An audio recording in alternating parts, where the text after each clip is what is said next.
Void.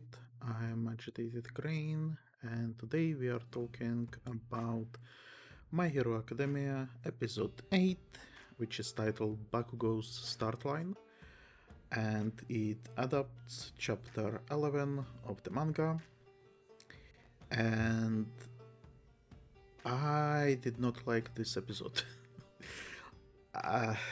And I think the frustration I have with it is more so with the translation. The fact that I don't know the Japanese, and so I'm relying on translation in both anime and manga, and I'm seeing like it's not like crazy discrepancies, but I'm noticing different translations. I don't know if it's different translation styles or if it's just wrong translations between manga and anime. And because of that, I can't pinpoint what's going on with the character, specifically what's going on with Bakugo, which is someone who is central to this episode that we are talking about today. And it's really frustrating because as you know, from the very beginning I was curious about where Bakugo is going with his character, and I feel like in the last couple of episodes I was just his character was like a ping pong ball going from one side to another, where I was thinking, okay, maybe he is misunderstood rival, maybe he's misunderstood friend, maybe he's just a bully, maybe he's going to become a villain. Now I'm confused once again, and it's I'm beginning to get frustrated, but I mean, I guess it could be worse, maybe. I don't know. Anyway, let's try to jump into the episode and go where it takes us, I guess. So we start the episode again with a little bit of recap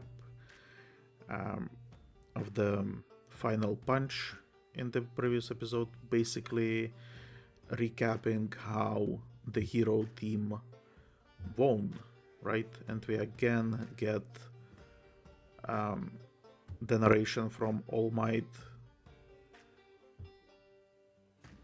Do we have it? We actually don't have it, but I want to mention it that again, the way the previous episode ended with All Might saying hero, right? And then he continues, hero team wins. So it's kind of like the implication there is that he is fascinated with how heroic Izuku is, and then he swirls it around into the hero team wins. I am mentioning this because at the end of this episode, I got the same reaction with Bakugo, and if I don't forget about it, because usually those videos take like two hours to record, so if I don't forget it in 2 hours that I wanted to talk about it, hopefully I won't, I will talk about it then more. But first, let's continue with the episode. So we get a reaction from the class, and the class is basically narrating what the fuck happened, right? Well, not what the fuck happened, but they are reacting to what happened, and there are several people who make quite interesting points. Like they, all of them are surprised, I guess, that the team that won is basically on the ground completely damaged, right? We have Izuku, who has one hand destroyed because he used the power, the second hand destroyed because Bakugo hit him with point blank blast. You have Uraraka, who is vomiting, which, okay, I did not talk about this, I think, at no point, but since it seems like very serious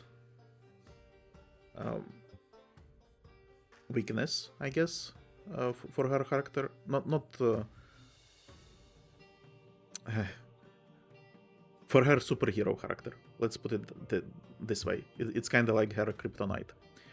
So apparently she gets sick if she keeps using her power a lot. So she can't use it unlimitedly, which is quite interesting. But I wonder, we have seen some other limitations. So, for example, the French laser guy, what was his name? Yuga. He mentioned that if he uses his laser for too long, he gets stomachache or something like that. So it seems like the quirks have some limitations with other people as well. It's not just Izuku who has difficulties using his quirk, but Uraraka's stuff is relatively tame compared to Izuku, you know. So I wonder if it will play like a huge role or not. And it's also, I feel like maybe this is a writer going a little bit easy on her, where he goes like, oh yeah, she gets sick if she uses it for too long. So now we have this weakness, and so eventually there has to come a story beat where she has to use her power for a long time and she would get sick. And I'm just like wondering if it's just getting sick and vomiting. Is this like a serious weakness? Like, can you not just continue using your powers and just keep vomiting everywhere?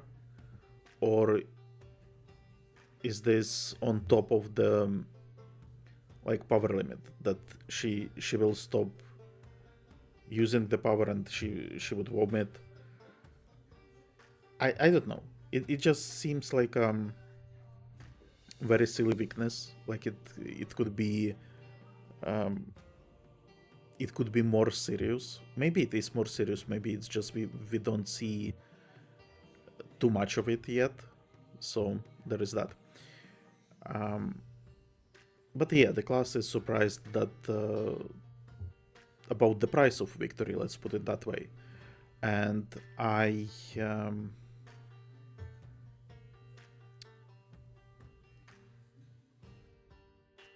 would say there is more things to comment on, because well, I'm not sure why they are surprised. That's one thing. I would have expected that at some point they have been watching Heroes. It's like in the news and stuff like that, and I would have expected that there were instances where Heroes won, but they were very badly hurt or something like that. So there is that, but then also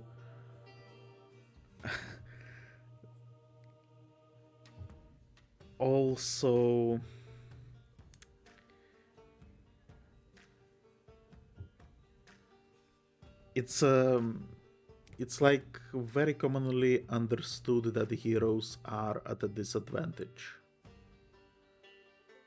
At least I would say it is very widely understood in all the media that I have consumed previously. So like movies, books, games.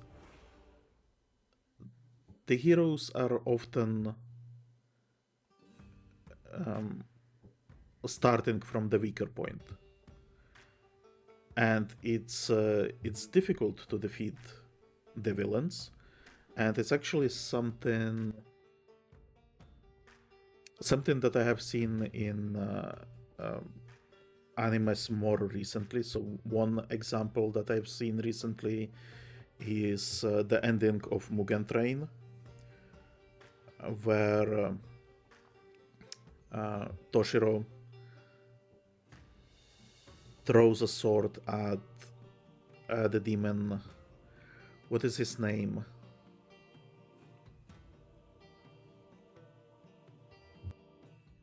Asama?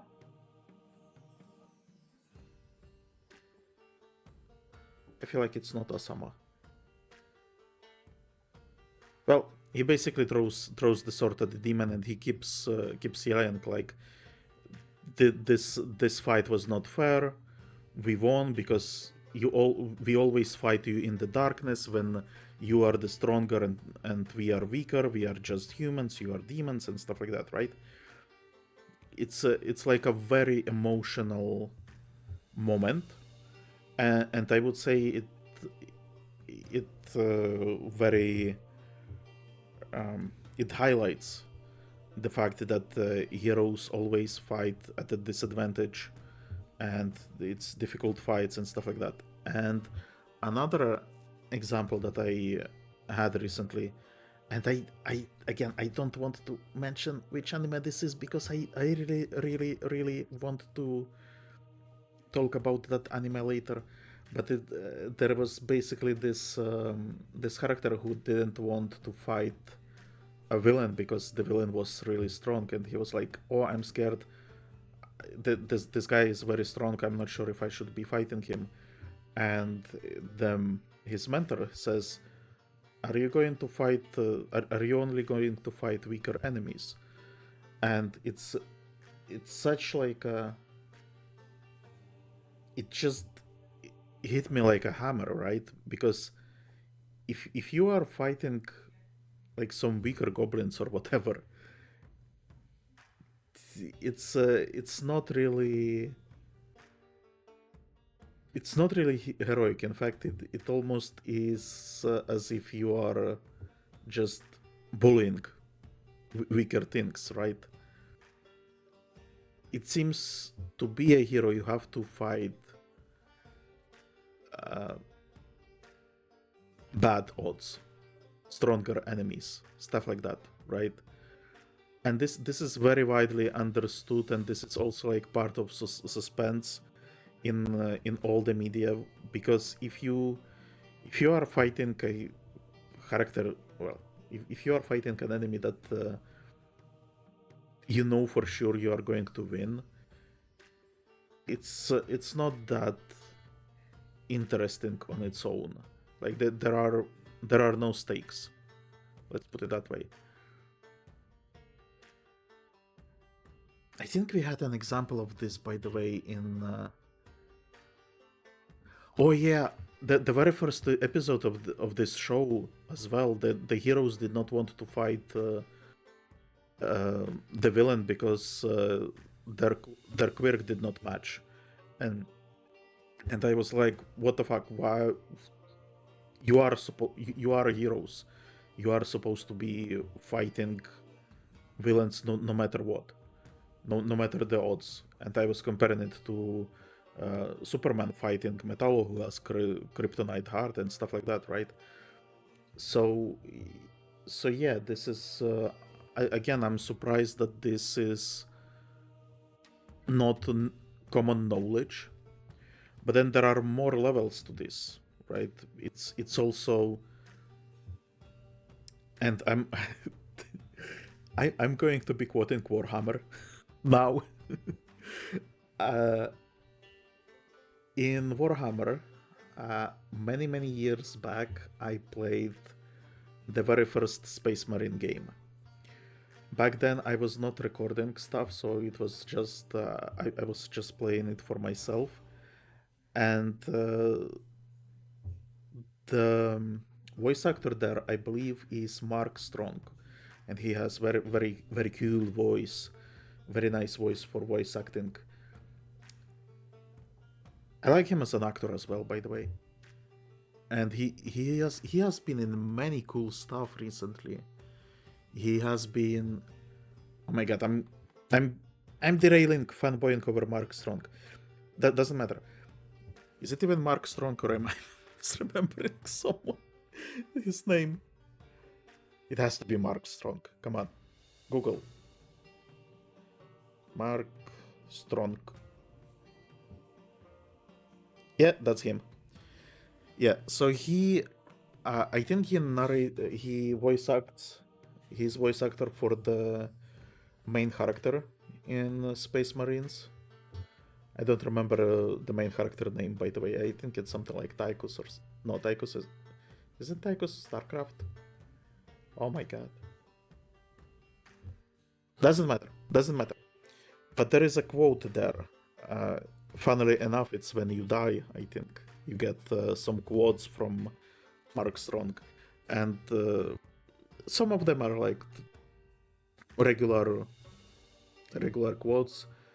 I don't really remember many of them. I think there is something about the Emperor, obviously, right? Because it's Warhammer. But the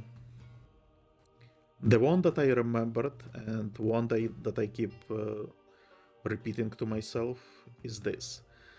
Success is measured in blood, yours or your enemies. And it's kind of like it applies here, right? It's they had success and it's measured in their blood, basically, because it almost also feels like who was willing to pay more, right? So the hero team was willing to pay more for the victory. The fact that the villains are not really damaged is, I think it kind of is an indicator that they did not go full out, like full force. At the same time, I would say that they didn't have to go full force because they were at advantage. So yeah, I feel like that there are many levels to this, and I'm really happy that they did it this way. Actually, some other comments that the class had was that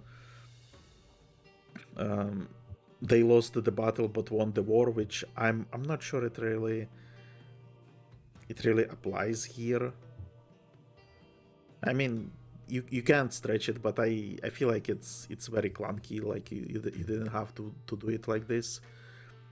And then our lovely girl, the frog girl, Tsuyu, she says that it was just training, and yeah, I kind of agree.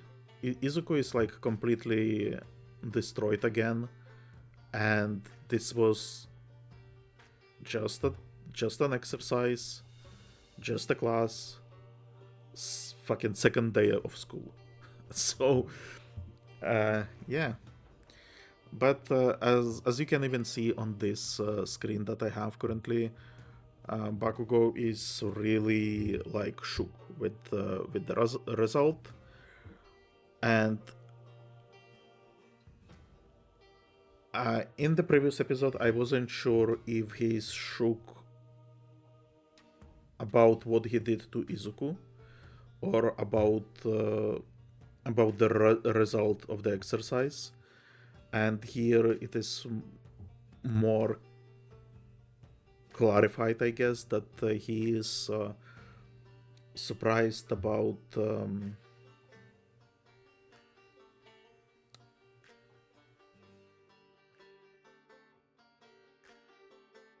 the fact that Izuku basically won, but it isn't about winning the exercise. He's more focused on the fact that Izuku guarded himself with the hand, so he with his, is it left hand? I think it's his left hand. So he guarded himself, meaning he predicted the punch, which in the previous episode Izuku just kept predicting what Katsuki is going to do, so he's it's not like a surprise. And Bakugo or Katsuki, I'm still not sure how I should be calling him. I think in fandom it's generally established that he's called Bakugo. I keep calling him Katsuki because it was very easy to remember to me, and it's his name, while Bakugo, I think it's his surname. So anyway. So he was surprised by that, and then he was also like realizing that if Izuku was fighting him instead of focusing on the objective of the mission, that Izuku would have won, that he would have beaten him. And he has a problem with that. And again, this is I understand this. We talked about it in previous episode that I had a friend who had these sort of reactions when he got bested by someone else in the class. So I understand this, and I'm sure I had those reactions as well, where I was kind of expecting one result because I was sure that I got something, and then someone beat me to it, and I was like, oh, okay. So I understand this. I can emphasize, I guess, with him. Empathize, not emphasize. Yes, empathize. But I don't like the direction this is taking. It and it keeps whirling around, and I'm not even sure what's going on by the end of the episode. But okay, let's continue, right? So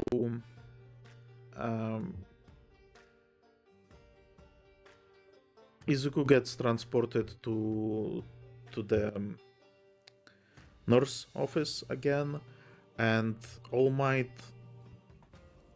goes to talk with Bakugo a little bit. That doesn't really talk with him too much because this class is still outgoing and they still have like some stuff to do.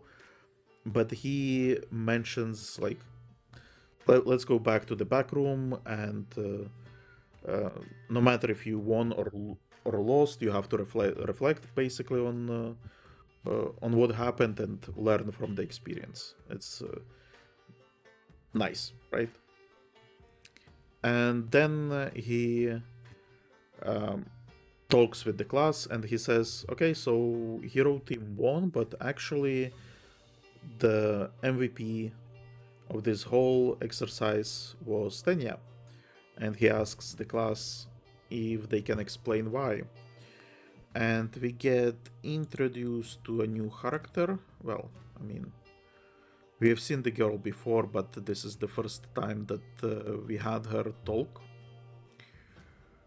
I think I'm gonna use the manga panel. Here we go. So, we get introduced to Momo Yaoyorozu. From now on, I will be calling her Momo. And she starts explaining that obviously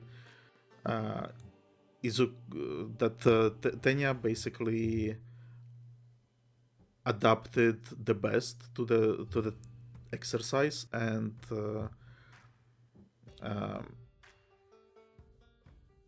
was the most efficient, I guess. How should I phrase it? He basically played into the training, right? That they had this scenario where villains had a bomb and heroes were supposed to recover the bomb.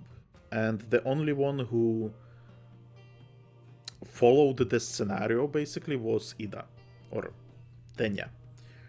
Because we have Bakugo, who went completely crazy due to his personal grudge with Izuku. So he went after him, fucked the bomb, right? Focused on Izuku. He also used like crazy attacks, destroyed half the building. Not great, right? Then we have Izuku, who also destroyed half of the building, and on top of that, he's again incapacitated. He took damage, he caused the damage by his own quirk and stuff like that. So, also. Uraraka also did like a bunch of mistakes. She didn't. I would say that's not actually the wording that Momo uses, but I would say that Uraraka did not take this training seriously. Like she was laughing at Tenya because she started laughing at Tenya. Then she basically revealed her position and stuff like that. And then ultimately, when recovering the bomb, she again used like area of effect attack, which she only used because the bomb was fake, right? Because if she used that attack with the bomb in the background, she would have probably detonated the bomb by damaging it. So Tenya was basically the only one who played to this scenario, but she does mention, and this is something that I forgot to mention in previous episode. I think I put a pin into it in the beginning of the breakdown, and then I completely forgot about returning to it by the time that this thing happened. But she mentions that he... What was the wording?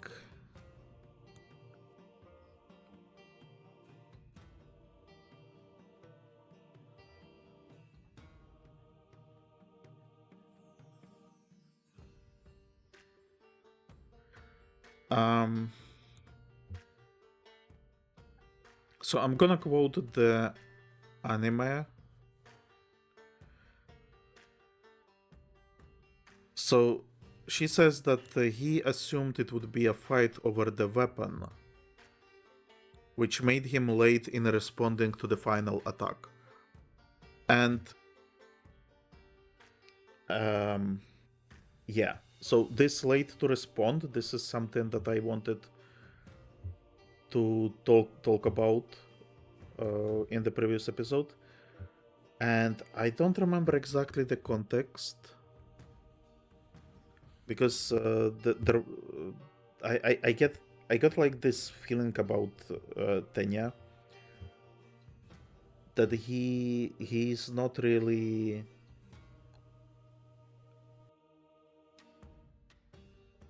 fit to be a hero. Like like it feels like he doesn't have not heroic reflex. It's not that, like he so far he hasn't shown it either, but it's also like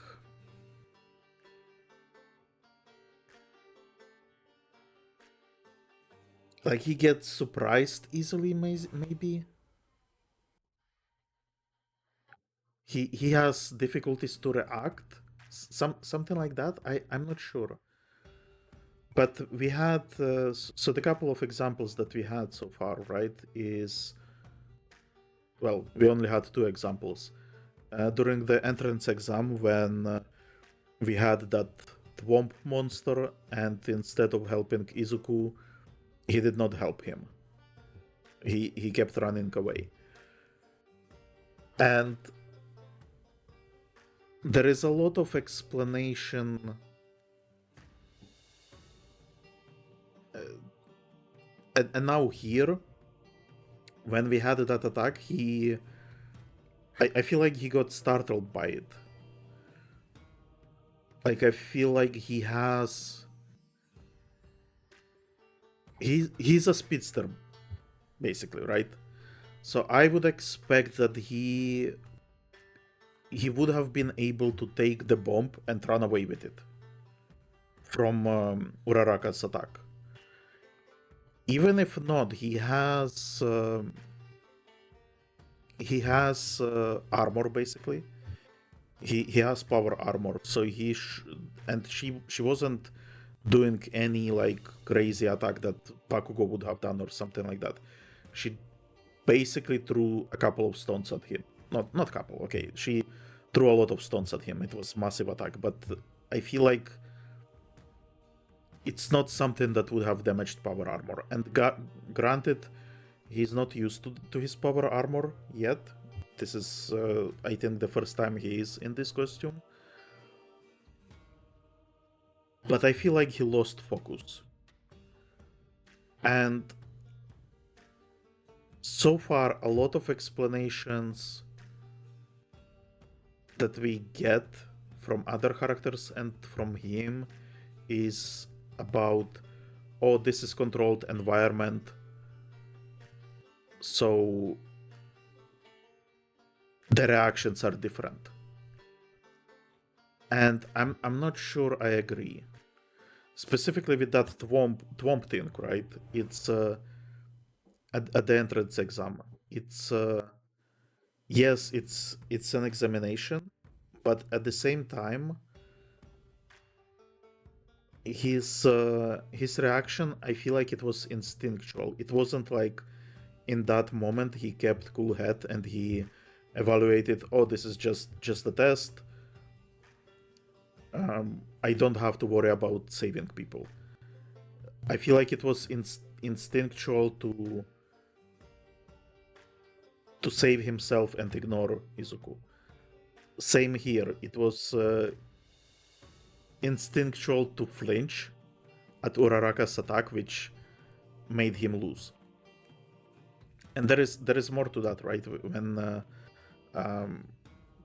the explanation is that there was expectation that there is going to be a fight, because it is silly that Uraraka just grabs the bomb and it's recovered.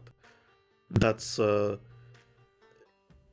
okay. That works for the test. That is condition of the test. But in real world scenario, just touching the bomb while the villain is not incapacitated is not going to make you win. The villain can still then deal with you and still detonate the bomb, or detonate the bomb with you hugging the bomb, right? So it kind of makes sense. But while she's talking about this, about why Tenya was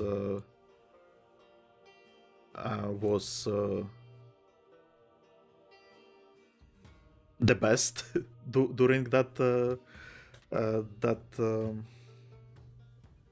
exercise, we get this, and I'm pretty sure it's the implication is that he is glad that someone recognizes his heroics or something like that, that he is receiving the praise. But I also kind of want to think that he is beginning to crush on Momo. 1 second.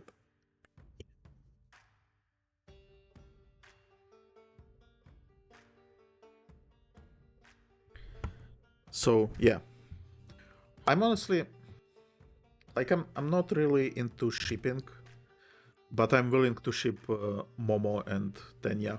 Why not? Sure, why not? Why not? I say. What else? What else? And with that explained, we also get, and this is in the manga. There we go. Oh no. Eh.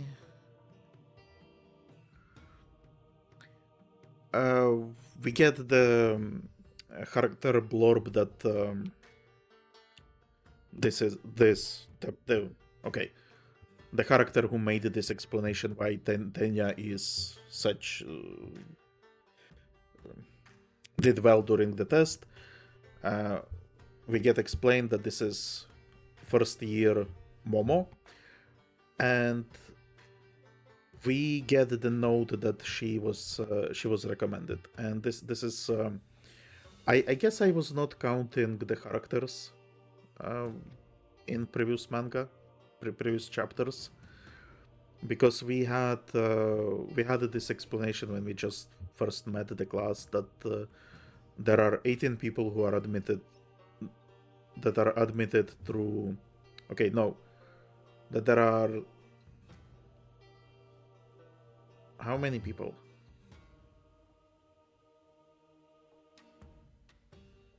I want to say 46. 46 people that are admitted through. No, that's not correct. Oh, I don't remember. But basically, we had like clarification that there is this many people admitted through the exam, and then 4 people are like special cases that someone else recommended, like some pro recommended them because they are a big deal, right? So this was revealed in anime but was not mentioned in manga, and apparently here we go. It's explained here. Well, actually, it's not explained here. It's mentioned here in the manga that this is actually someone who was recommended, and later in manga notes we will get another character and we will talk about it there. But yeah, so we get formally introduced to Momo, and then we get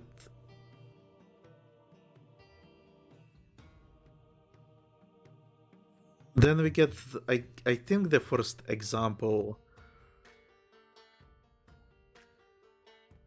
of translation that I'm upset with. So we have this, and here you can see the translation that I got in my version of the anime, and it says start with the basics to develop depth of learning. Devote oneself wholeheartedly, otherwise we cannot become top heroes.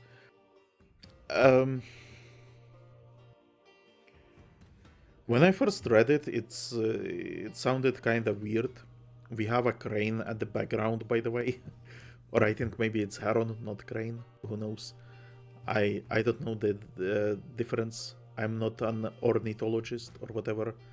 The person who studies birds is. I don't even know how crane is supposed to look. No. Look, my channel name is based on origami cranes, which is something completely different. I don't have to know how actual cranes look. Anyway, and we have this like calligraphy and art style behind her, and I think this is just like a background for introducing her character. That this is not like in world. And I wonder if it's like supposed to be some sort of I don't want to say haiku, but kind of something like that, right? Uh, maybe like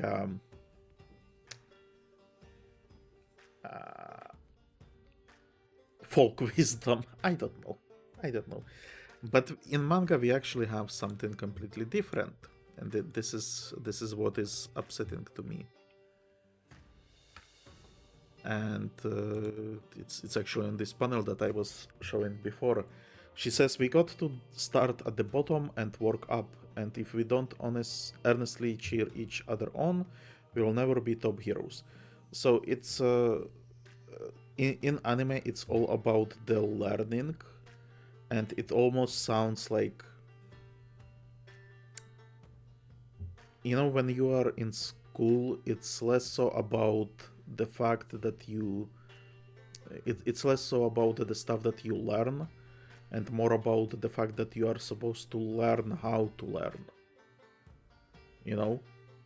So it's not about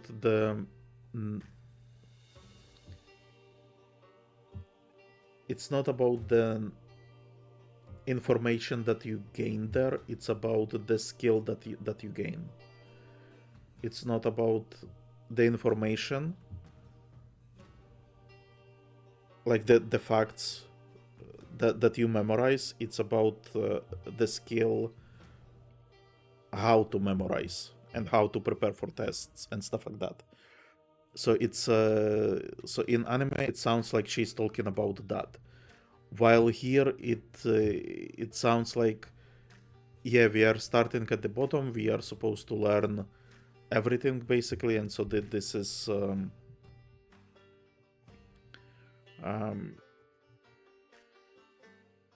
this is why evaluating what we are doing is important. And then she even adds that we are supposed to cheer each other on, which is completely left out of manga.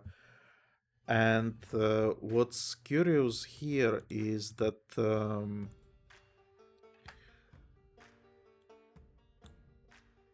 that Bakugo has a reaction to this.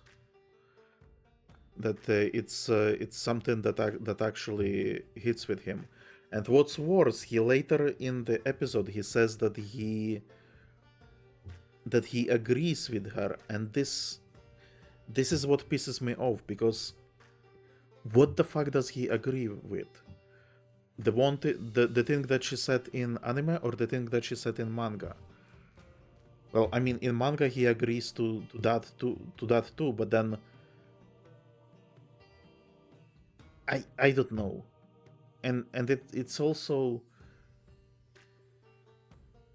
like that. Does he agree to the fact that they are starting at the bottom, or does he agree that they are supposed to be supporting each other as well? And does she even mention that in the original, meaning in Japanese, or is that something that translator randomly added? Because I'm really am confusion, really confusion. So I absolutely dislike the translation because of this, in both manga and anime, because I can't tell which one is right. Okay, I'm going to be honest, I think my manga version is more official than the anime translation, but still, like, I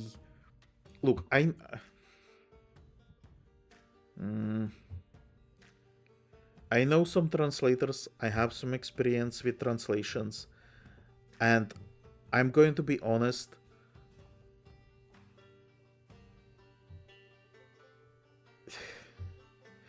it's not even with translation, it's with everything in life. There is very few people who do their job perfectly. So even if you have translators, sometimes he mistranslates some shit. If you have, I don't know, lawyer, sometimes he forgets something. If you have a doctor, sometimes he forgets a napkin in your stomach while he is doing open heart surgery or whatever. So all people make mistakes, and we by default we have this expectations that and this will actually tie in nicely with my critique of All Might eventually, but all people make mistakes, and it's kind of silly to expect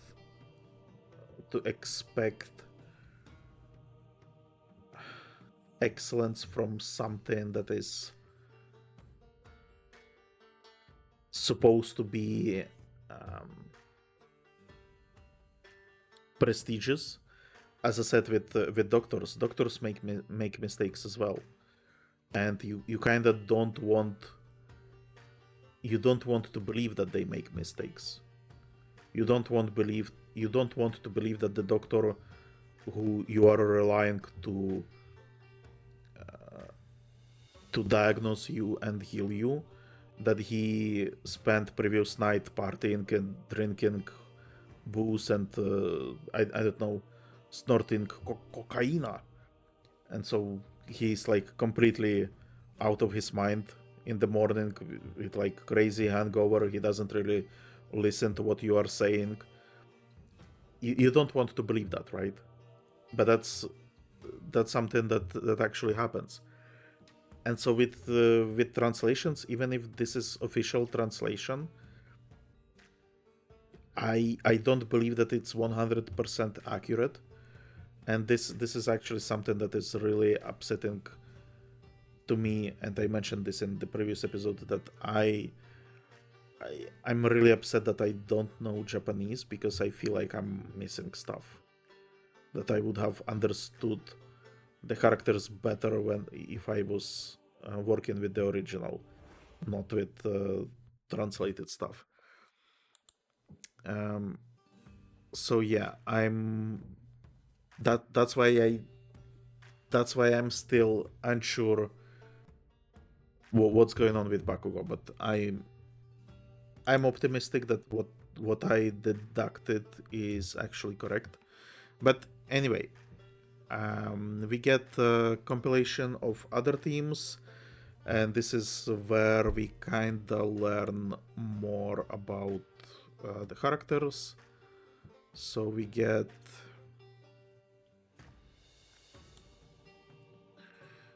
a new team, and this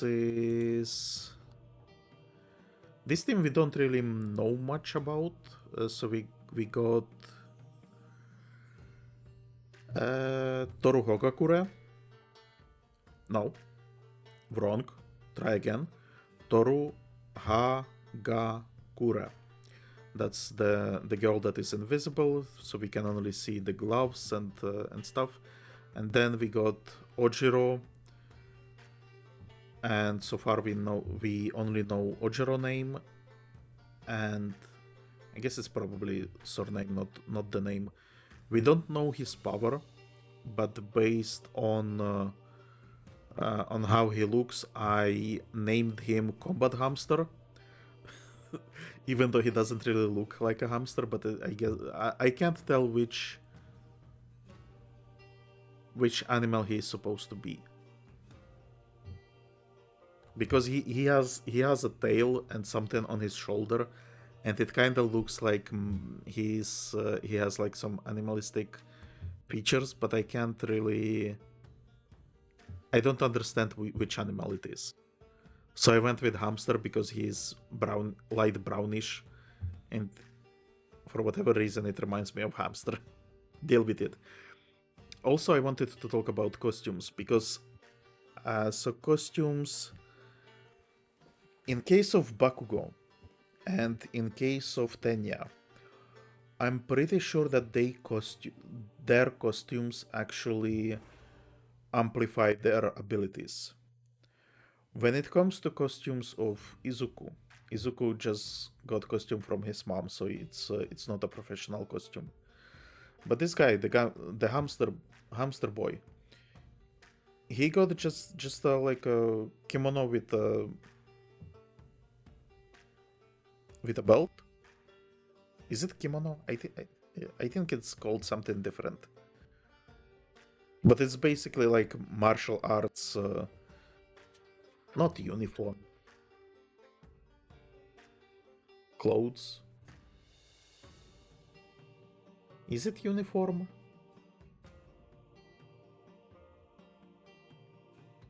It seems silly to call it uniform. Doesn't matter. And what looks to be like a tool belt, so maybe he has at least some gadgets in his belt. But in general, it doesn't seem like something that would amplify his Quirk abilities. Even more so with the Invisible Girl. Like, she's completely naked. So, did she seriously just request, oh yeah, give me gloves and boots as my costume? That is ridiculous. Ridiculous. But anyway, that's so that's them, and we don't really get to see them in action much because they are against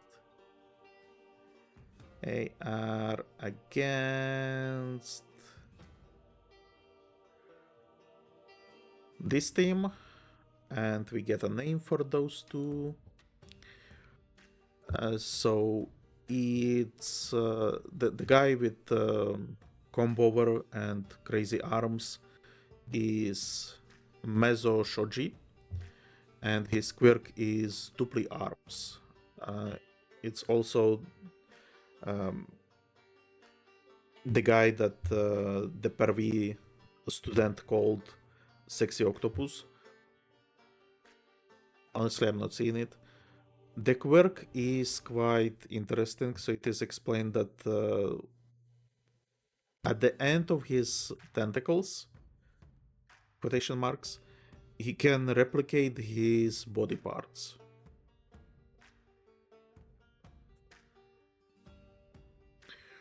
I just realized that he can produce dicks at the end of his tentacles.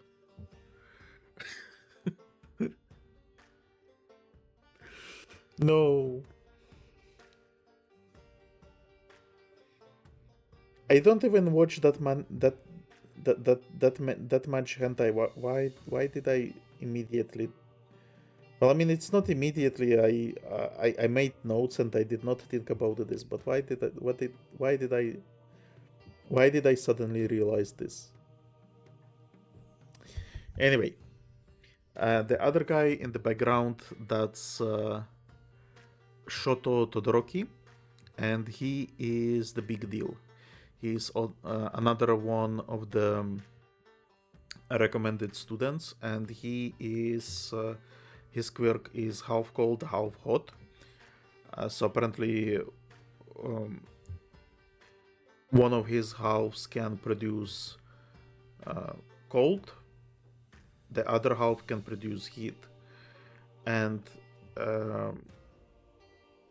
I don't really like his costume so far. He's kind of like half of him is Iceman, but not as cool. Outside of this, I think we see him here. And no, here he also has Iceman body. So I no, that's when he doesn't have that Iceman body, his costume is fine. Like, it's not really a costume; it's just like a regular clothes with some extra bits on it. Again, I don't feel like it amplifies his abilities, but whatever. And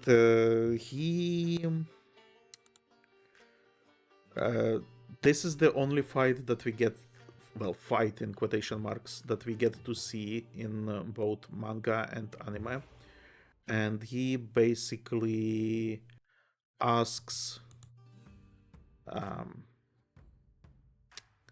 Mezo Shoji, dupli arms, to leave the building because he is going to freeze it, and he actually does. I was hoping for some better shot, but basically here, right?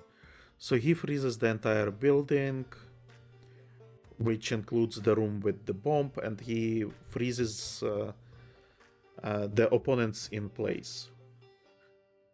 And he slowly walks in there and recovers the bomb. And he even says, like, you can try fighting, but I mean, it's pointless. It's very obvious that I'm stronger than you guys, and It's later explained. Well, I'm not sure if it's late. Doesn't matter. Doesn't matter. But it's kind of mentioned that it's unclear if he has a limit to the radius and to the temperature. So that's quite crazy, and you can see that even in observation room, everyone is freezing as well. So yeah, powerful guy, and I think I mentioned it. He is recommended as well, and we get another reaction from Bakugo that he sees this guy who is very strong. But I do want to comment on this a little bit, because we are acting like this is the first time that Bakugo sees what people are capable of, and that he's surprised that he's not like the top of the class, which is okay. So the two people that he's most impressed with, meaning Momo and Shoto, it's my understanding that they did not take the exam. They didn't go through it. They were basically automatically accepted based on recommendation. So okay, he did not see them take the exam, but even during the exam, I'm sure he had to see some other people like showing some crazy abilities, right? Okay, let's pretend he wasn't thinking about it. He was focusing on himself, and he did get the top grades anyway. So okay, but then right on the first day we had evaluation with Aizawa teacher, right? And right away there were, was it 10 exercises? There were a bunch of exercises that they did. And even there, like he had that ball throw, and then compared to Uraraka, who had infinity because she sent the ball into the orbit, he already should be realizing that there are other people who are at least in some areas better than him. Like we had the grip strength as well. Like there is no fucking way that he outgripped the octopus guy, right? So honestly, I'm surprised that he is surprised. Let's put it this way. But yeah, so there is that, and then we get compilation of other teams, and it's really disappointing that we don't really get to see much of it. So we get, for example, this team, and I'm gonna jump a little bit ahead. They are introduced later. So this is Eijiro Kirishima. It's the guy with the red hair. It's kind of curious that he kind of has like a horns. Like here, his hairstyle looks like horns, and he transforms his hands into like stone, something that looks kind of like stone. So I'm wondering if it's something like maybe like ogre based power, that he has horns and like hard hands or something. Not sure. And then we have this guy on the left, who is Hanta Sero, and I don't like him. He in his civilian clothes, he's drawn as an extra character. I'm gonna be embracing my inner Bakugo and call him extra. But when during the first day of school, Aizawa told us that the person with the lowest scores is going to be kicked out. I was kind of like looking through the class and I was thinking, okay, so obviously like people who are drawn interestingly are not going to be kicked, and this Hanta guy, I'm sorry to say, but he looks very generic in his civilian clothes. I actually quite like his superhero costume, but his power is weird, and this again goes into territory where I don't understand some of the powers, because some of the powers seem to be like body modifications. So as you can see, there are those tapes in front of the bomb or around the bomb, and those tapes are generated from his elbows. As you can see, he has like those toilet paper rolls on his elbows, and so it is shown. Let me actually maybe try to find it in the anime proper. Yeah, so like so. So he produces tape from there, and I'm like, okay, this does not seem like an organic power. I'm really confused with quirks, because some of them seem mechanical, and it just doesn't make sense. Like you are treating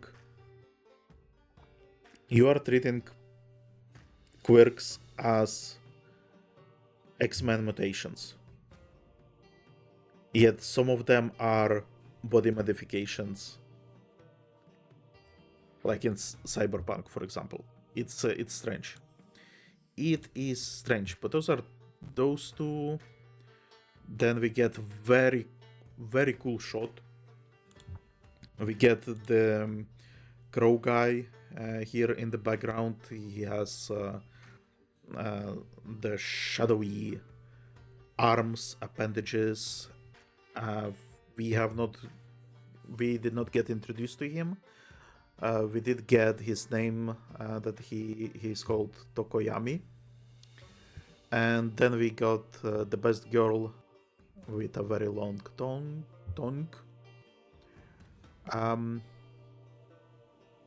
Sorry. Completely distracted by the tongue. And her name is Tsuyu Asui.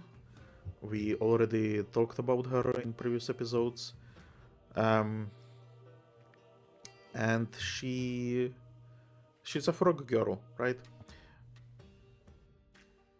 I really like the way she talks. I haven't mentioned this yet, but we already had her talk a little bit with All Might, and she is one of the people who is making comments during other battles, right? And so I really like her voice. I realized that I should have maybe looked up her voice actor, which is what I'm gonna be doing right now. I'm really sorry, really sorry. Where do we have her? Tsuyu. And her voice actor is... Oh my god, no. Her voice actor is Aoi Yuki, who was also voice acting anything that I know.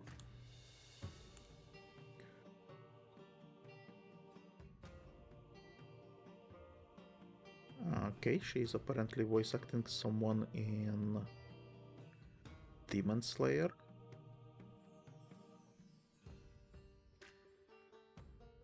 Looks like I think she was one of the Stern readers in in Bleach.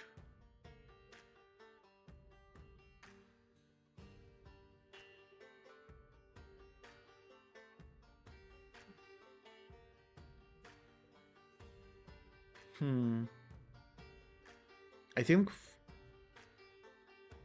Okay, who is Ubayashaki?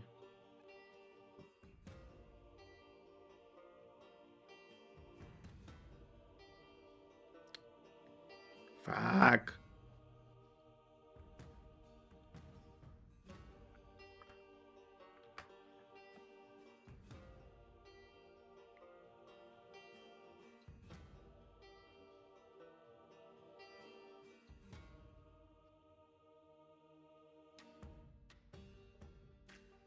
I think this is spoilers for Demon Slayer that I haven't watched. But I know her. I guess I could have heard her from Bleach. She was one of the Sternritters.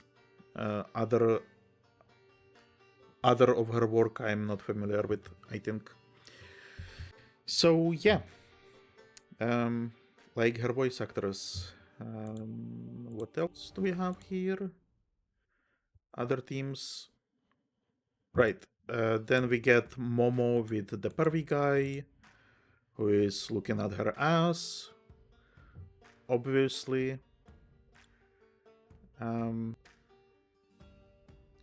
Which, by the way, we do get.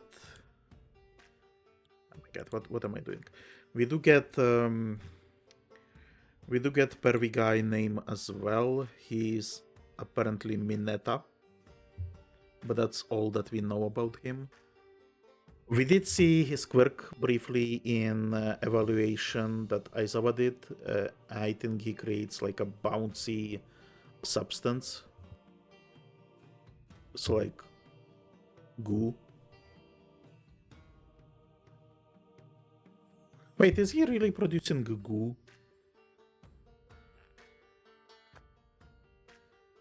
So like, is he produce? Well, no, we have Slime Girl as well. So I don't think he produces slime. He produces. Okay, he produces bouncy slime. She produces corrosive slime, I guess. But we also get like an interesting shot of Momo costume. I will try to get like a better shot, maybe. Okay, by better shot I did not mean that I'm looking for a better shot of her ass, but here we are. So she has like this belt, and apparently behind she has a book. And I'm not sure we have seen it before. Like here we don't see it. I'm actually, you know what? I'm gonna go back all the way to the opening, and I'm gonna try to see her here, if at all possible.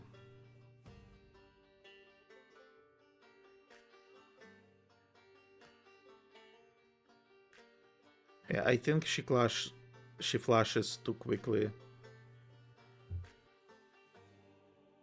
So I probably won't be able to catch her.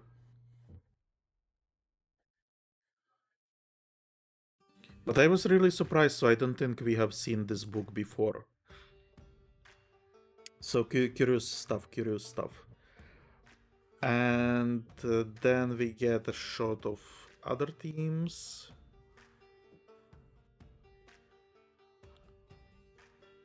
So we get apparently USB girl. I don't think we got introduced to her yet. We don't know her name, and we don't know his name either. 1 second.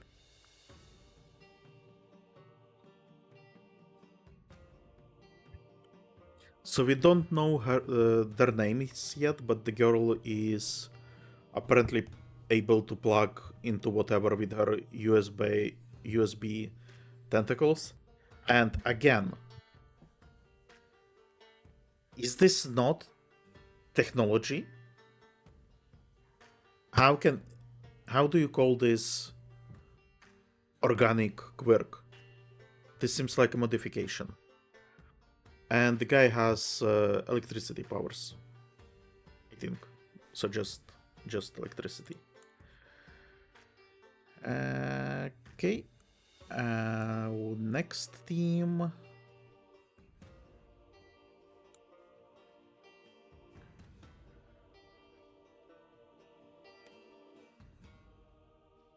I don't know what to say about those guys. We did get a name for the yellow, the guy that looks kind of like a luchador in yellow. So his name is Sato. Just Sato. We don't know his powers. I think it's probably like power strength based. And then we have this weird undersea man, fishman, I guess. And for him, we don't know the name. We don't know the powers. He's an enigma for now. Then we get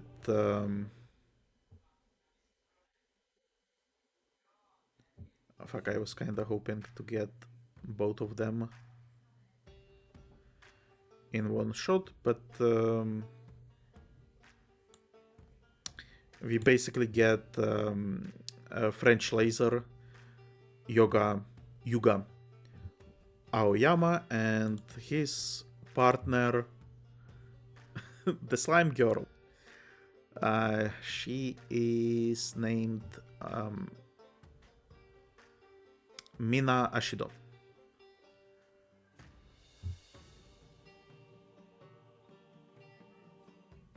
I am calling her politely Slime Girl. In my notes, I have Acid Cam Girl. So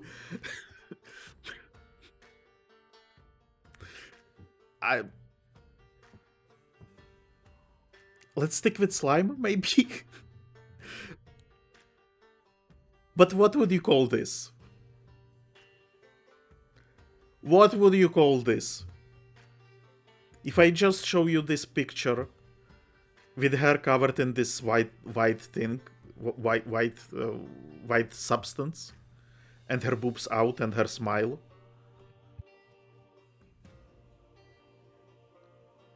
Like, honestly, what would you call it? What would you call it? Be honest. Leave a comment.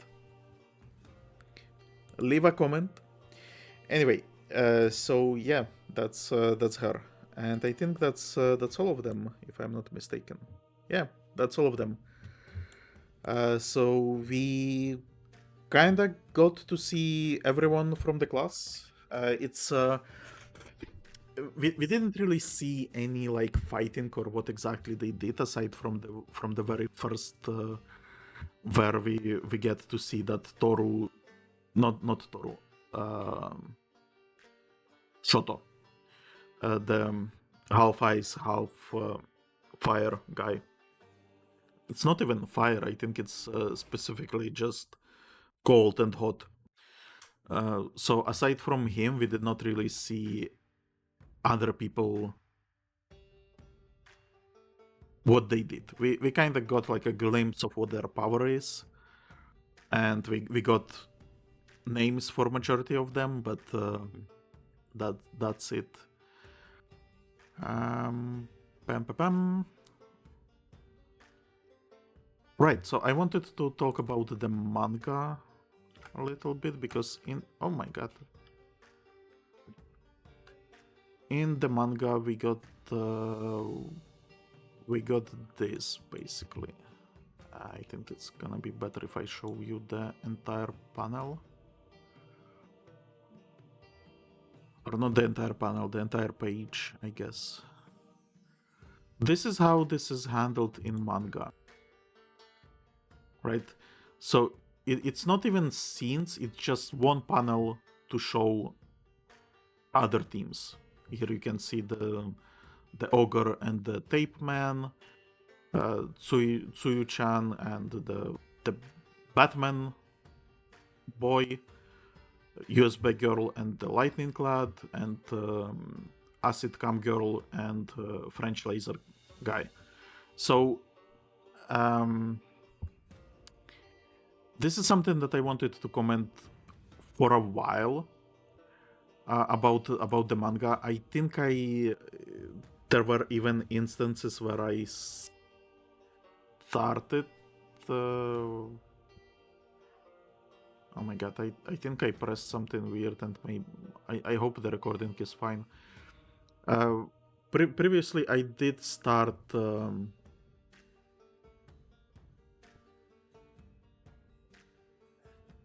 What did I press? Oh, whatever. I think I noticed this before and I wanted to talk about it, but I'm not sure if I ever did actually talk about it. And it's specifically about the style of the manga, the way it is written, the way it is drawn, or more precisely, the way it's composited, maybe, because it really screams to me old-timey comicses.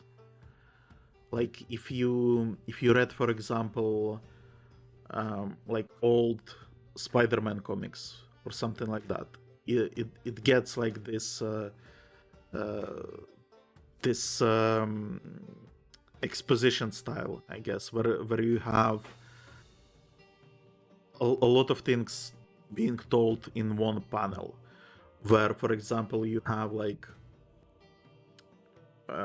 Spider-Man, and you have his inner thoughts explaining, "Oh, good thing that I changed my cartridges in my web slingers," or something like that, or "Oh, good thing I modified my web slinger cartridges. Now they last longer." And then you get meanwhile panel on the other side of the city, Dr. Octopus is preparing for his fight with Spider-Man, and you get Dr. Octopus. "Oh, I know he modified his cartridges, that's why I prepared this." And you know, that type of style, I can't even describe it properly, but it's like old-timey exposition style, if that makes sense. And I don't want to say that it's old-timey or outdated, because personally, I don't read comicses that much. And this style I have seen on older comicses, older American comicses, and I've seen it on some French comicses. So, for example, I have read Asterix and Obelix, and they usually have that as well.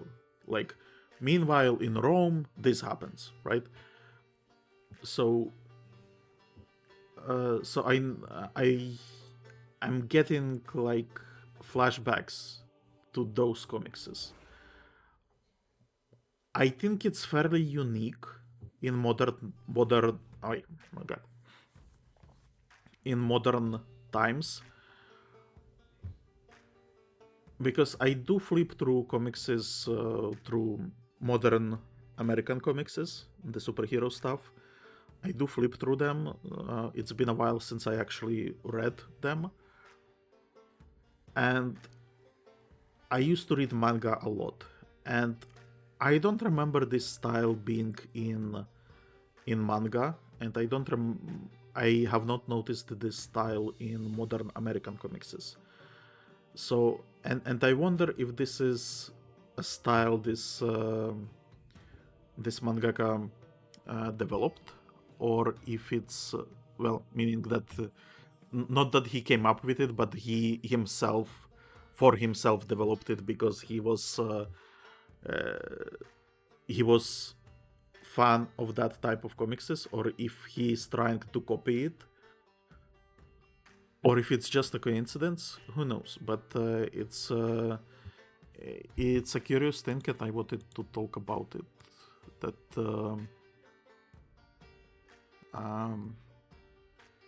Kohei Horikoshi does this type of thing.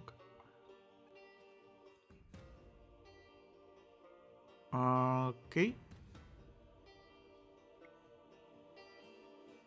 My autism is being triggered,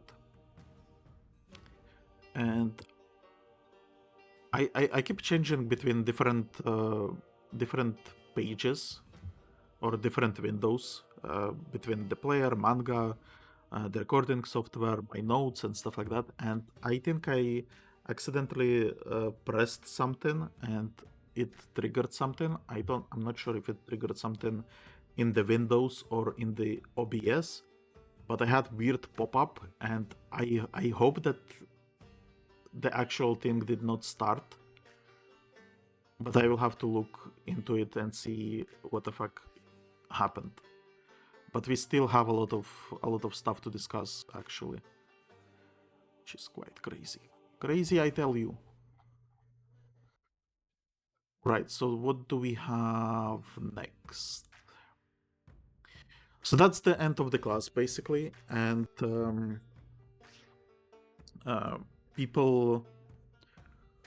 It seems that people are, or the classmates are happy about the class. They say that they actually did not... That... what was the wording? That this was a proper class, and it's contrasted to what the class with Mr. Aizawa was. I do not agree with this. I think Aizawa class was actually quite interesting and important, I would say.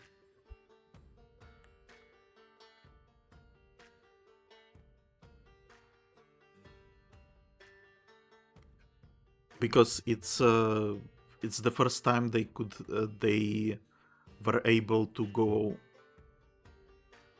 Well, not exactly the first time they were able to go out with their powers, but it was kind of teaching them to improvise, or encouraging them to improvise with their powers, and actually seeing what they are capable with. So to me, it seems like it was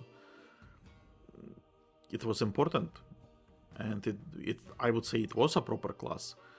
But maybe we will see more classes eventually, and from Aizawa, and we will understand that his teaching methods are unorthodox. But yeah. Weird comment. I personally did not like it.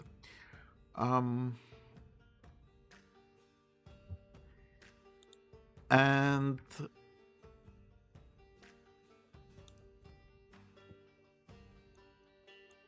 so All Might actually notices Bakugo in the background. You can see it here as well. So there, this is in anime, and then this is in manga, that he is absorbed in his own thoughts. Let's put it this way. And All Might says that. And again, this is like a difference between manga and anime. The different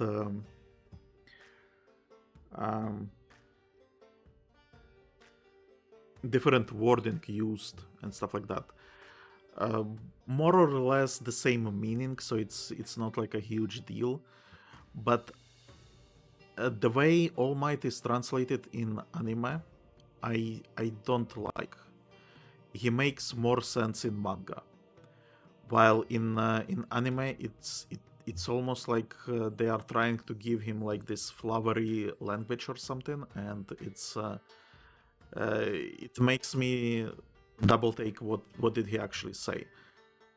So he says he thinks to himself that Bakugo is a mass of pride, and nothing is more fragile than a heart that is swelled to bursting, which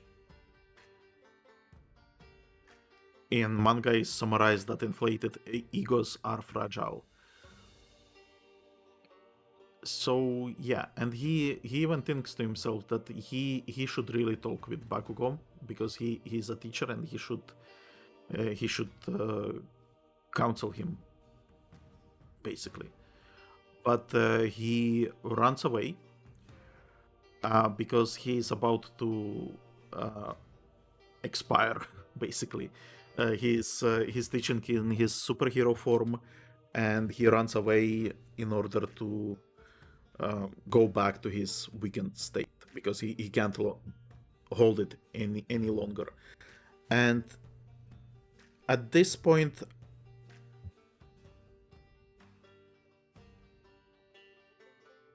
well, actually, so he runs away and he goes to North's office to see Izuku. Izuku is completely knocked out. Recovery girl, the nurse cannot really heal him because he's already been to. She already smooched him several times, and so he doesn't have stamina to get smooched again. As we talked in one of the previous episodes, the smooch actually just accelerates his own healing, but it doesn't give him the stamina, so he needs to have his own stamina to be able to heal.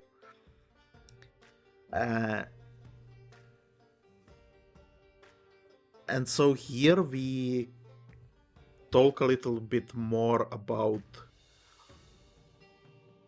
All Might and his not his condition, but like his state, I guess, status as a teacher, maybe. Because I actually want to complain a little bit. Why is he teaching in his superhero form? I understand that there is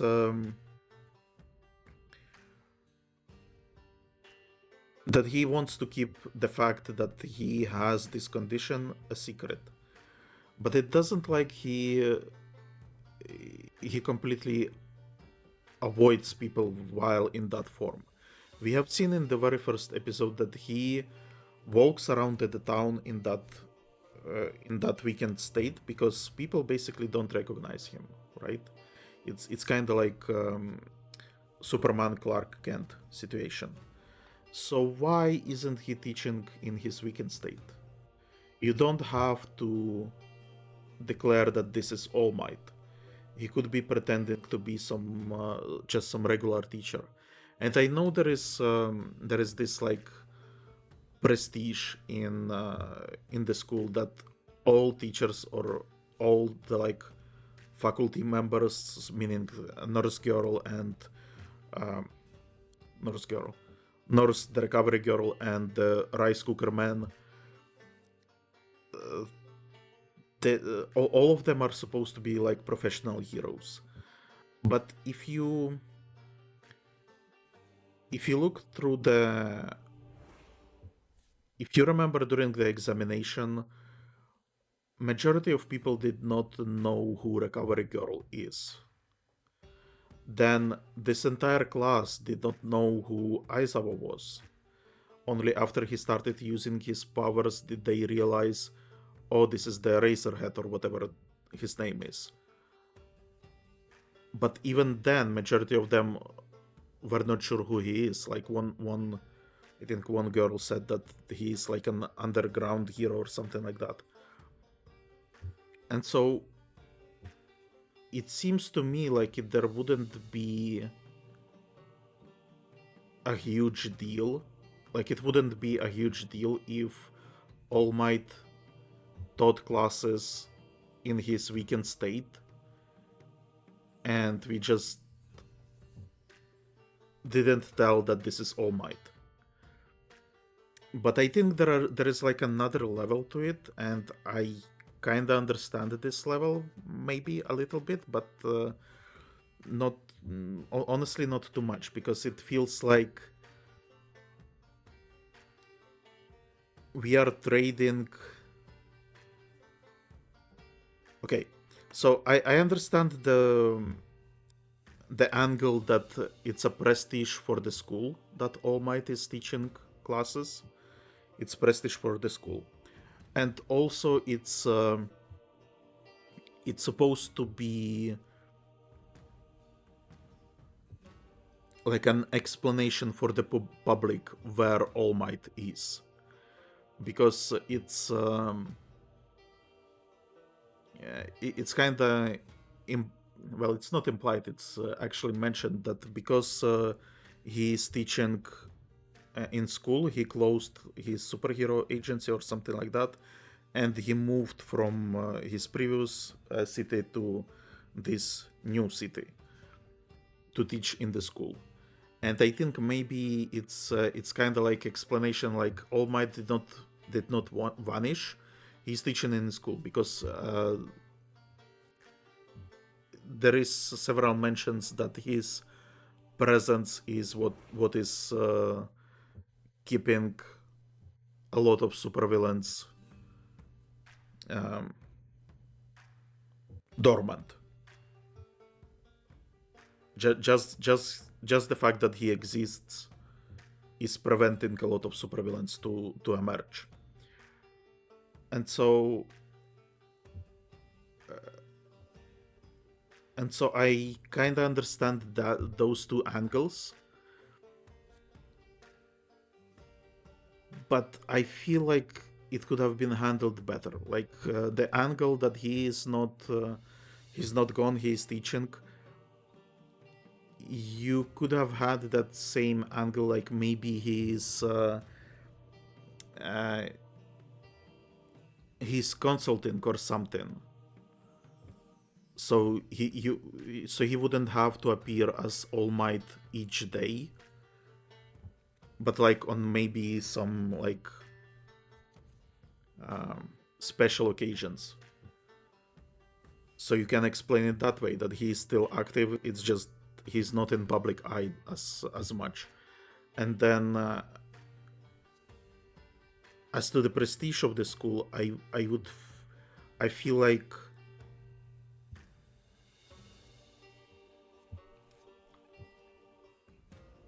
there is more negatives to him pretending to be all right than to, well, I got my tongue tangled and my thoughts tangled as well.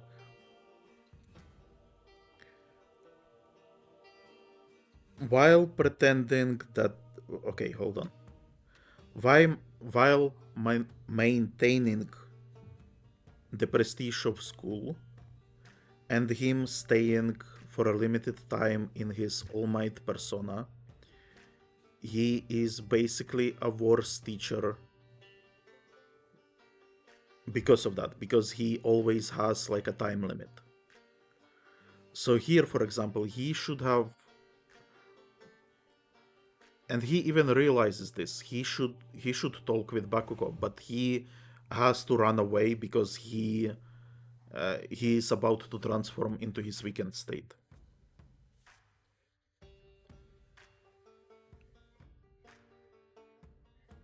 Okay. So he goes to the nurse office, and Recovery Girl basically scolds him. And we get an explanation that and there is a slight difference between anime and manga. In manga, he says that the faculty knows about his condition, compared to anime, where he says not only that faculty knows, but also that some of the pro heroes know about his condition as well. But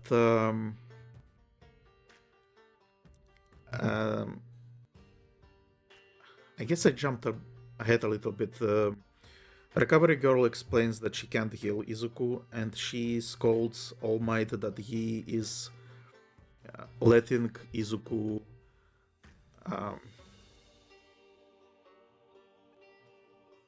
that he basically has a soft spot for Izuku, and that he should have stopped him from using the power. something about along those lines, and it's explained that Recovery Girl knows about the power transfer as well. And All Might, oh my god, sorry.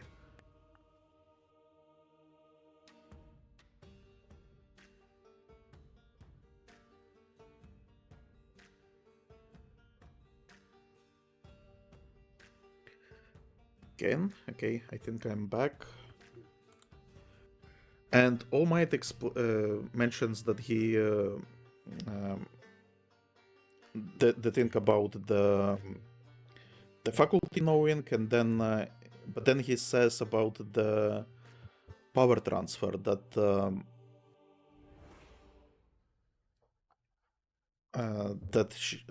he asks her to be quiet about it because people don't know about the power transfer, and he says the only people who know about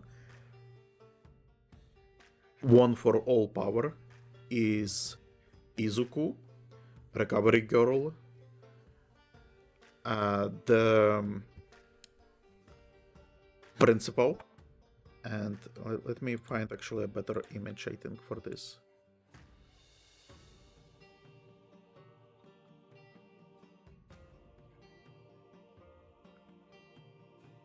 Yes, so principal and personal friend of All Might. So only 4 people. And here we can see basically in the background who those people are. Principal we have actually seen in one of the other episodes during examination. We have seen him in the background. I thought that it was just some random thing, but apparently apparently it's a big deal character. I expect it's a big deal character because he's principal of the school.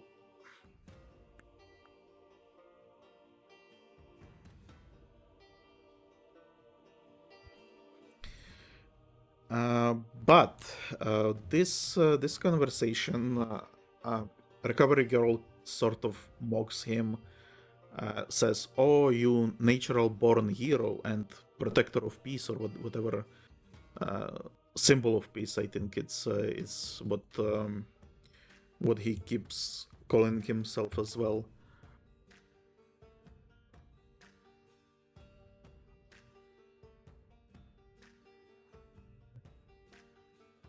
So she kind of calls him this mockingly, and she, I think, mentions why do you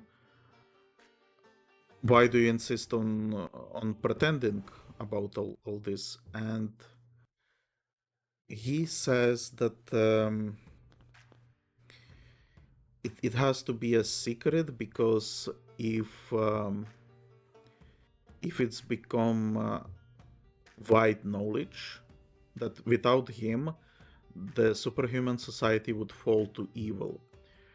And we are gonna go into a very long speculation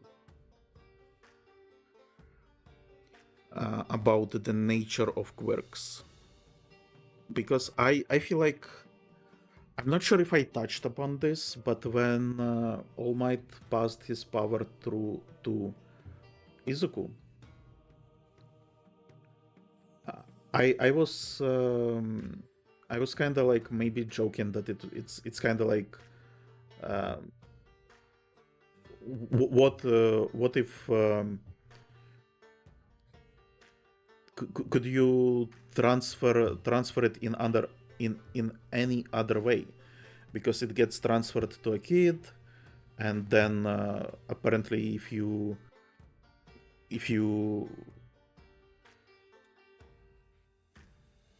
eat part of the body, then that counts as well. So I was like, okay, so but then does can it get transmitted sexually, or can it be transmitted by blood? Can it be transmitted by kissing and stuff like that? And I was And even before that, when Izuku was explaining how Quirks came to be, and then when he was asking All Might if it's possible to be a hero without a quirk, there was this weird trail of when All Might was talking about quirks. He was kind of like, well, quirks are, and then dot dot dot, and it almost felt like he wanted to explain that the way quirks are understood is not the way they are actually. And I later, when he was explaining all for all, one for all power, he was explaining it as like this network of power, and even the name kind of suggests that other people contribute to that power.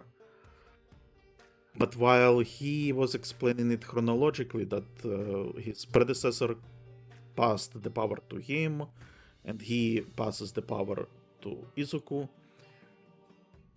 to me it sounded almost like his power is connecting to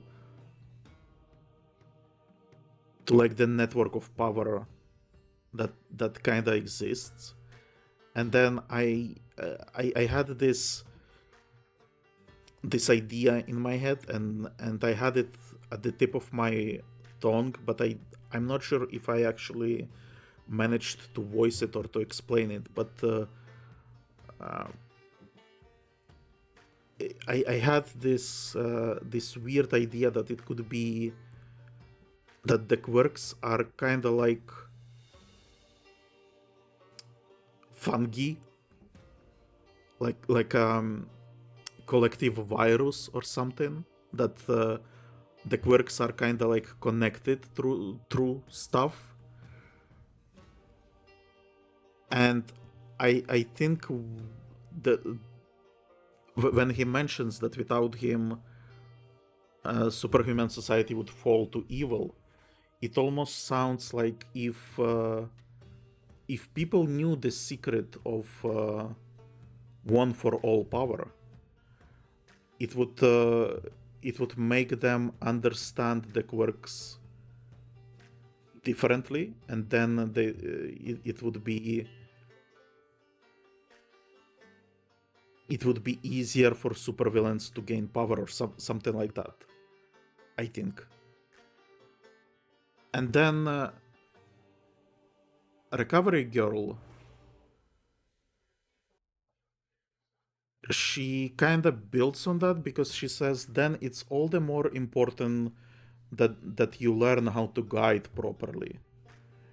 And in manga, she talks specifically about Izuku, learn how to guide him properly.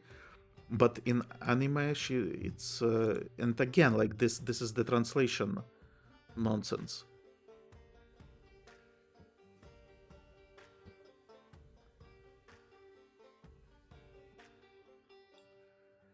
In anime, she says then it's more important than that you learn what it means to guide someone.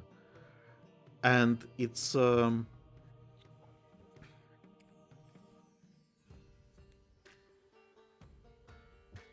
so the guiding for Izuku, like it almost feels like there is no need to guide Izuku, right? But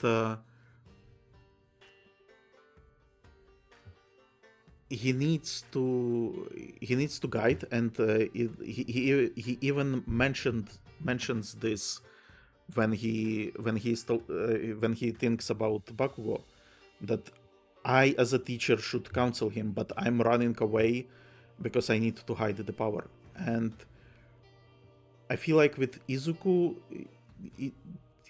Izuku is natural at this, right? He does all the right thing. He is worshipping superheroes. He has the superhero instinct and stuff like that. But we see from other people like Tenya, I mentioned in this episode, his instincts are not very heroic. When he ran away from Izuku, when he flinched at Uraraka, stuff like that. Like his nature, it seems like his nature is not very heroic. Like he wants to be heroic, but it's not in his nature by default. So I feel like he needs to discover it first. And with Bakugo, it's different. He has this this ego basically, and again, like it's he needs guidance, but instead of guiding him, All Might runs away to hide his secret. So yeah.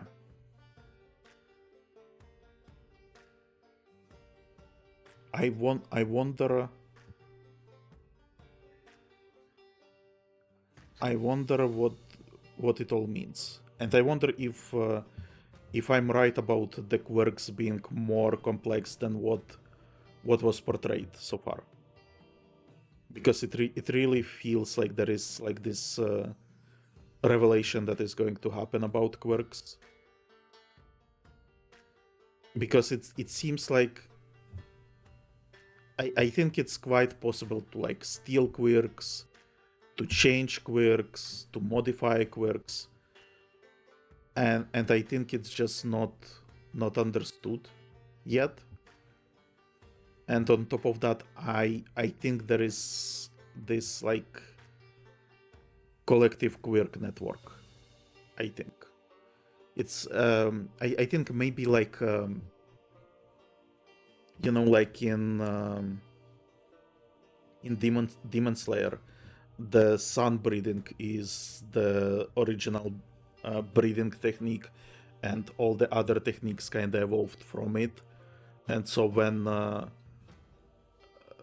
so sun breathers can use the other techniques as well, and Toshiro is able to use techniques from other people because he can basically emulate it. So I wonder if that's kind of how the quirks are as well. Not in the fact that they are techniques, but that it's kind of like this. I don't know. Let's call it maybe like Force and midichlorians. That everyone has it, and that there is a way to work with it somehow. Yeah, I again, like it's a half baked idea, but it's a second time that I'm noticing like little hints that there is more behind quirks than meets the eye. Um, we then get Izuku returning to the classroom. I believe it's different in manga because in no, it's the same in manga. Basically, he spent a lot of time in at the nurse's office, and then he goes back to the classroom, and we get shown this. Basically, everyone was waiting for him and is talking with him now. They are praising his skills and his performance during the test. I mentioned this before. Izuku seems to be popular in this class, and this is really like a nice change that we see here. And what I like, or what I'm curious about actually, is did they wait for him after school, or is this like, or is school still ongoing? Because we see here later that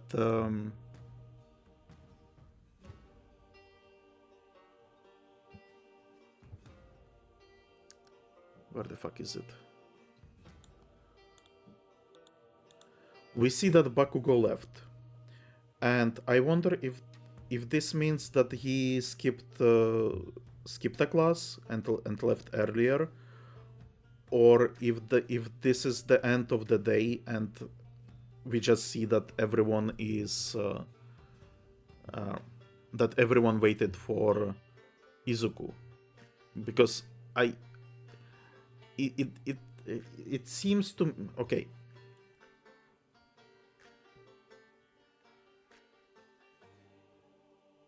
They make it sound as if Bakugo left early, but then it almost looks like it was collective decision to, as a class, to wait for Izuku. So I'm not sure. I'm not sure if he's skipping classes or not. When we have this interaction with other classmates, that's when we learn about learn a lot of names from other characters. But then we also get this, and this kind of pissed me off. So this lightning guy, he talks with Uraraka, and he's hitting on her, I think. So he's offering her to go for lunch together or something, or for dinner. But then the best girl, Uraraka, she notices Izuku and she runs towards him immediately, and she starts talking about the injury. But anyway, all of this is very nice. Love it. The interactions in the class, and we basically see that Izuku is becoming popular. A lot of people like him. So that is great. But then he notices that Bakugo is missing, and he chases after him. And he catches up to him, and he has a speech. He has a speech here where he explains that his power is borrowed. He can't tell from who, but eventually he will get used to it, and then he will defeat him using his own power. And then Izuku has like this realization that this is not what he wanted to say. That he wanted, he actually chased after Bakugo to tell him that that he did not trick him, because this was. I did not comment on this, but it seems like something that Bakugo was stuck on, that Izuku pretended to not have a quirk and make him look like a fool. So Izuku wanted to apologize for that and to explain that he really did not have a quirk, but he managed to get it from someone else. Honestly, all of this is kind of melodramatic. I didn't really care about it that much. But then we get Bakugo's reaction, and he is pissed as always, right? But what's more interesting is that he starts to talk about his defeat. He says, "Yeah, you defeated me, okay, but that's not it. Like I've also seen the other guys," and he specifically mentions the Shoto guy, the half cold, half hot guy, and he says that that guy is stronger than me, and I agree with Momo, and this is what I'm pissed off with. I'm not sure what he agrees on, if it's the fact that they are supposed to be learning, or if that they are starting at the bottom. I'm not sure. We talked about it when we talked about Momo explanation. But all of this is very emotional. We get a new track which I think is Bakugo's theme. And I absolutely love that track. And it seems to me like when he had this speech that, yeah, okay, you beat me, okay, there is a guy stronger than me, okay, I agree with Momo that we are starting, we are learning and stuff like that. But then he goes like,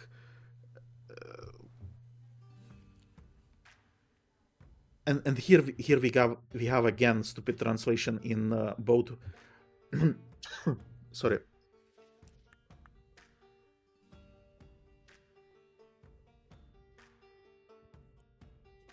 I think we have stupid translation in both manga and anime, because he says,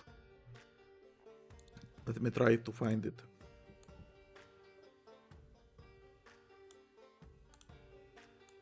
Another great shot of him.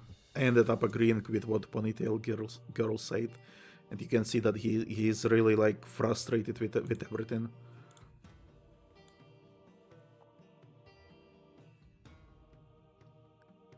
And here he says, "Hey, you too, Deku," but I think this is wrong translation in anime, and it's the same translation in manga, and I'm pretty sure this is wrong, because what he says, I think would be better translated, just like you.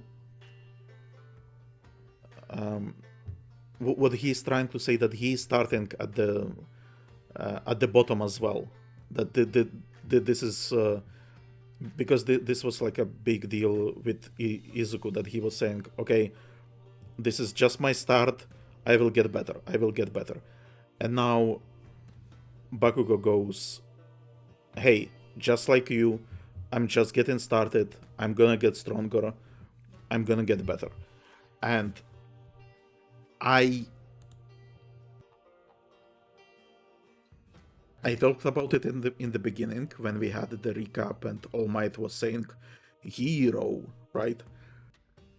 When Bakugo had this speech, and I think the musical score had something to do with it, but I got a little bit teary-eyed, and honestly, I had the same reaction as All Might, and I went like, hero. Yeah, I can see the potential in Bakugo. And again, because of all the translations, the different translations, and because I think the mangaka Kohei, I feel like he didn't polish the change that he made from initial draft of Bakugo to how Bakugo is right now, because of that lack of polish of change, and because of the translations, I'm not sure about Bakugo's trajectory. But I really hope that he's gonna be a hero.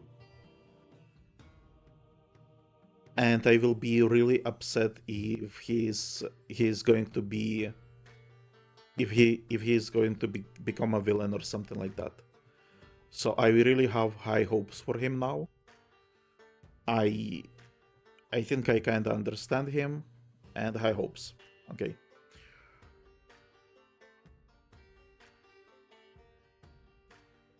At this point, he begins to leave, but then he gets chased down by All Might.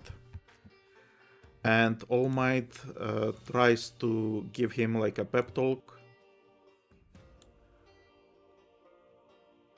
And to which Bakugo says, let go of me. And honestly, I understand Bakugo. I'm a little bit conflicted about All Might. I see that he's good. Like, he has right ideas, right philosophy about heroism and stuff like that. But he seems a bit extra. And this a bit extra is becoming a little bit frustrating to me. And I think maybe it's also something that is that's kind of makes it frustrating with Superman as well. For example, like why people, like I know a lot of people don't resonate with Superman that much because he is this. He's also a little bit extra. Let's put it that way. It's almost like a toxic positivity, I guess. It's not right. Like the toxic positivity or the term toxic positivity that I'm thinking about is actually something that I heard in relation to critiques, but yeah, All Might is a little bit overly positive, and I feel like the way All Might works is not gonna be beneficial for Bakugo. Like he doesn't know how to deal with Bakugo. He knows how to deal with Izuku, but because Izuku is on his default settings, he is what All Might is, and he has those heroic qualities and stuff like that. So there isn't really much to be done with Izuku compared to Bakugo, who actually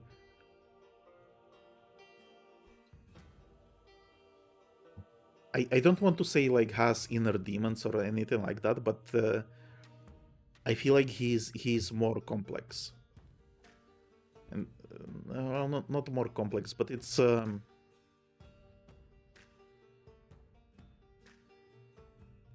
in order to guide Bakugo, you need like a different. I feel like you need a different personality, different approach, different skill set. So yeah, there is a mention that Bakugo's fuse has been lit. I'm hoping that this is implication that he's getting like a drive to become better, but I also worry that it's also implication that he's gonna blow up and become a villain. I feel like it's a serious possibility. Just the way his character is right now, and the way that I feel like Bakugo is gonna be more and more ostracized from the class, because you have the class liking Izuku, you have Aizawa liking Izuku, you have All Might basically be like a completely different personality than what works for Bakugo. So I feel like he is going to be very alone, and I worry that this could actually push him towards villainy. We also get a very cute scene with the girls, where they stare from the window about, and kind of talk about what's going on between Izuku and Bakugo.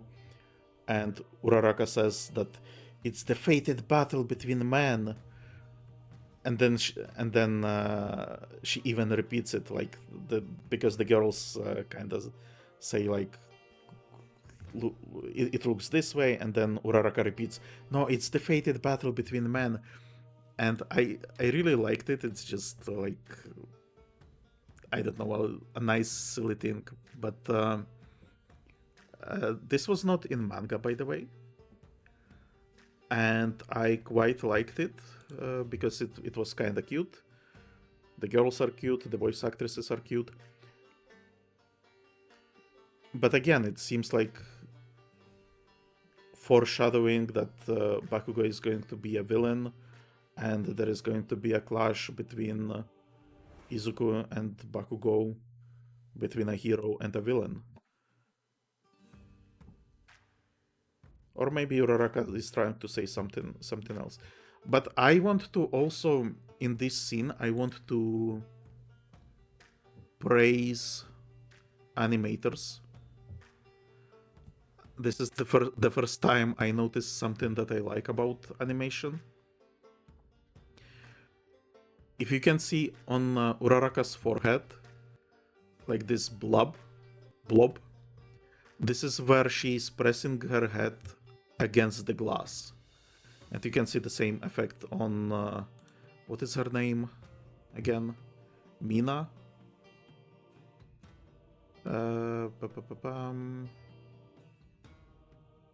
Yeah, Mina.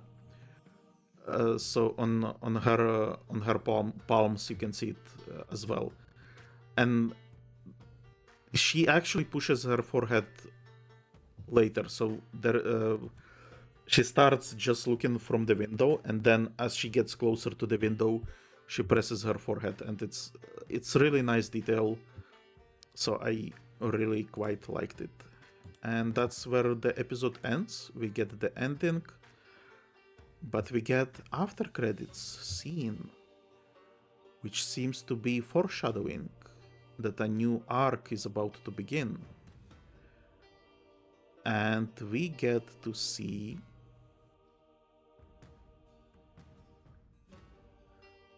I'm gonna show it in manga probably. We get to see this. Some shady bar in which 3 supervillains are talking about All Might, and that he is currently teaching in school, and they say, what would happen if we killed the symbol of peace? And we get also narration from Izuku that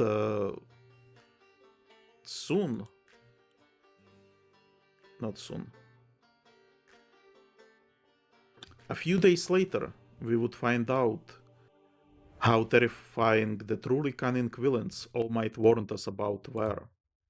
So yeah, we are gonna get villains. The barman, the shady barman, okay?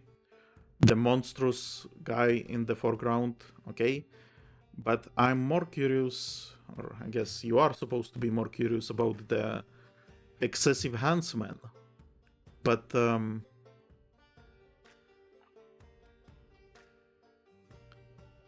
again, what are quirks? How do you have detachable arms? Or not arms, detachable hands? Why do you have so many of them? Do you steal people hands? Do you keep people hands? How does this work? Do you manipulate people hands? It's really strange. But that's it. That's the breakdown of the episode. We discussed what there is to discuss.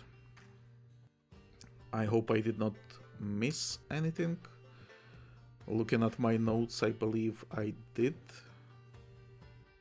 talk about everything. In fact, I talked about more stuff. And again, we have over 2 hours episode. Okay, look, guys, I know this is long. I know the episode itself is like half an hour, so it's really weird that I'm talking 2 hours about it. But I mean, this is my approach to things. I want to discuss the topics that were mentioned, the ideas that were thrown around. I want to speculate about what's coming next and stuff like that. So it seems like 2 hours is the natural progression. And I really appreciate if you if you are listening to those breakdowns, reviews, speculations, whatever you want to call it,